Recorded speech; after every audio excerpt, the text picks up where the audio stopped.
Never again, never forget. About 30 people gathered in downtown Greensboro tonight for this vigil commemorating a day exactly 5 years ago that changed the United States. The day a violent mob stormed the United States Capitol to overturn the results of the 2020 election. Guilford County State Senator Michael Garrett spoke on, among other things, the importance of democracy.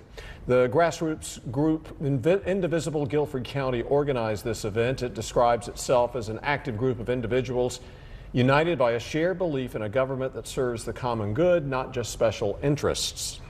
And another group rallying in Washington, D.C. earlier today, made up of people who were originally prosecuted for their actions in the attack on the Capitol and were later pardoned by President Donald Trump. Marchers there held signs remembering Ashley Babbitt, a rioter who was shot and killed by police during the attack.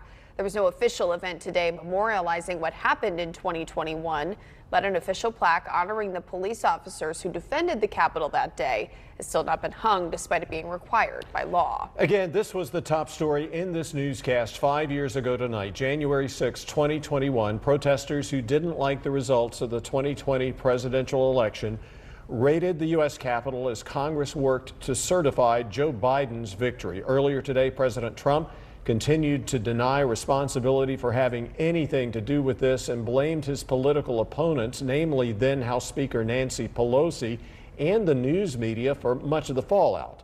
5 people died as the result of what happened this day. 174 law enforcement officers were hurt, and damage estimates reached nearly $3 million. And Republican Senator Mitch McConnell called the event a failed insurrection. A former North Carolina congresswoman from Greensboro was actually there when the mob breached the building. This is the Fox 8 10 o'clock news. I'm Madison Forsey. And I'm Neil McNeil. Fox 8's Cassie Fambro spoke this evening with Kathy Manning about her reflections 5 years later. Cassie, I remember speaking with her myself in the hours after the attack, and I'm sure her memories are still very fresh.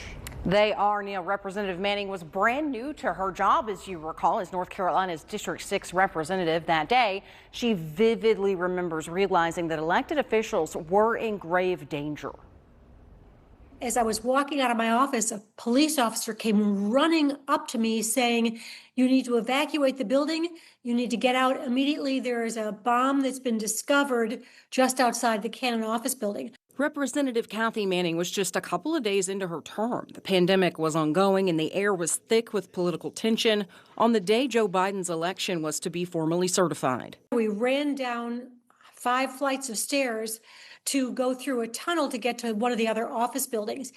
And we thought once we got there, that was it. We just had to get out of the Cannon building. Manning and others went to the Capitol awaiting the speeches. I was underground, so I didn't see what was going on outside.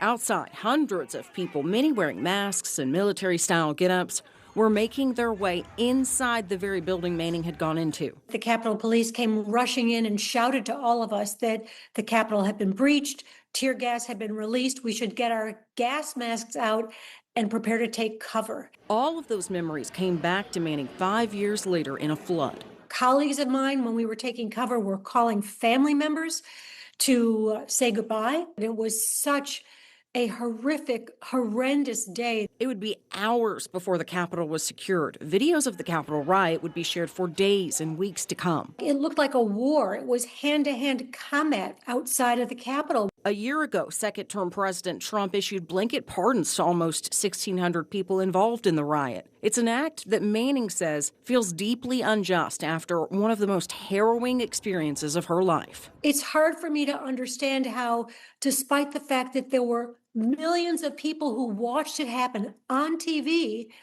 that history has been rewritten. Manning says the peaceful transfer of power is a core tenet of democracy and hopes to never see anything else like what happened in 2021. Madison. Okay.